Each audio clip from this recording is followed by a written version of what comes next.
Menteri Koordinator Bidang Hukum, Politik, dan Keamanan atau Menko Polhukam Mahfud MD membenarkan adanya fenomena perang bintang di tubuh Kepolisian Republik Indonesia. Beredarnya cek senilai 6 miliar rupiah yang konon ditujukan kepada petinggi Polri dijadikan contoh.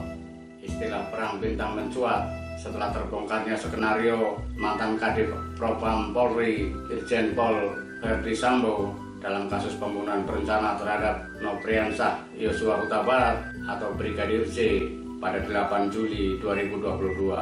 Setelah Sambo dicopot dari jabatannya dan dipecat dari keanggotaan Polri, menyusul kemudian sejumlah jenderal dan perwira menengah, termasuk mantan Karo Paminal Propam Polri Brigjen Hendra Kurniawan.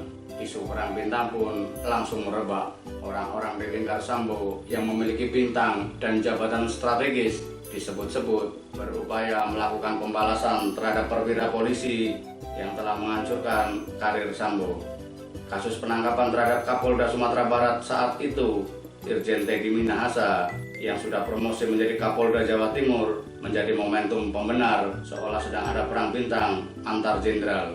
Sebagian masyarakat menuding adanya operasi khusus untuk menjebak Teddy Minahasa yang diketahui paling getol membongkar judi online dan narkoba setelah munculnya Bagan Kaisar Sambo yang disebut memiliki jaringan pembackup judi online dengan nama Konsorsium 303. Kekuasaan Sambo disebut sangat luas, bahkan konon melebihi Kapolri karena menduduki jabatan sebagai Kepala Satuan Tugas Khusus atau Satgasus Merah Putih yang bebas melakukan operasi dengan anggaran dari Konsorsium 303. Konon operasi Satgasus bukan hanya memburu para bandar judi yang tidak setor, namun juga menghabisi person atau organisasi yang nyinyir terhadap kegiatan perjudian dan narkoba dengan label teroris. Saat ini, Satgasus Merah Putih telah dibubarkan oleh Kapolri Jenderal Listio Sigit Prabowo. Penangkapan Teddy yang merupakan hasil pengembangan operasi peredaran gelap narkoba oleh Polda Metro Jaya semakin memanaskan isu adanya perang jenderal karena Kapolda Metro Jaya Irjen Fadil Imran sempat dikelompokkan dalam barisan Sambo, terutama setelah beredarnya rekaman Fadil memeluk Sambo saat masih berdinas di Propam di tengah spekulasi panas terkait pembunuhan Brigadir J yang saat itu belum terungkap secara jelas. Kini Mahfud secara terang-terangan mengkonfirmasi adanya perang bintang. Sejumlah jenderal sedang membuka kartu truf atau rahasia jenderal lainnya. Mahfud mencontohkan beredarnya pengakuan mantan anggota polisi Ismail Bolong. Pengusaha batubara itu mengaku pernah menyetor dana untuk kabar reskrim. Namun Ismail kemudian menarik pernyataannya. Menurut Mahfud, saat membuat pernyataan, Ismail ditekan oleh Brigjen Hendra Kurniawan yang kini telah diberhentikan dari kepolisian dan sedang menjalani persidangan sebagai terdakwa kasus perintangan penyidikan atau obstruction of justice di Pengadilan Negeri Jakarta Selatan.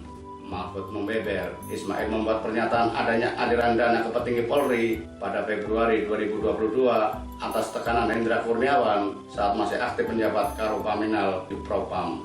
Ismail kemudian mengajukan pensiun dini dan dinyatakan pensiun dini per Juli 2022. Mahfud berjanji akan memberikan perhatian khusus terhadap fenomena perang jenderal di tubuh kepolisian. Kita berharap perang jenderal cukup di internal Polri, bahkan kita dalam tanda petik mendukungnya karena bisa menjadi pintu menuju ke arah perbaikan secara kultural dan struktural sehingga memberi dampak positif kepada masyarakat. Salah satu contohnya penghapusan tilang manual di jalanan diganti dengan tilang elektronik atau ELTE. Sulit untuk dinafikan, tilang manual sebelumnya tidak membuka peluang adanya praktek pungutan liar. Keluhan masyarakat terhadap praktek pungli berdaring tilang sudah terbentang sejak lama dan baru sekarang ini dilakukan penghapusan.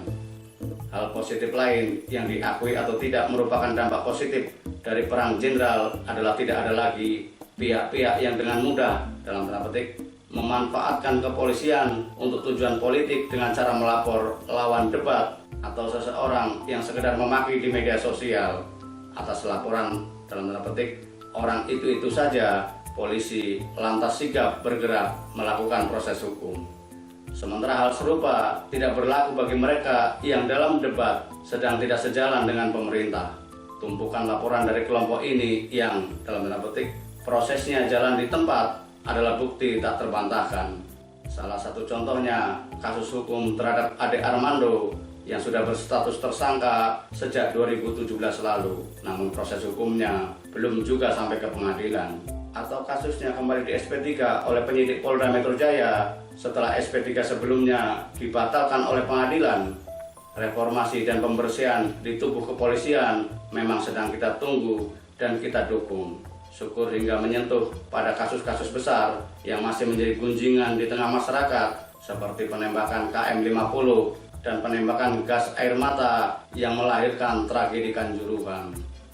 Tentu tidak semua peristiwa akan sesuai dengan keinginan semua pihak.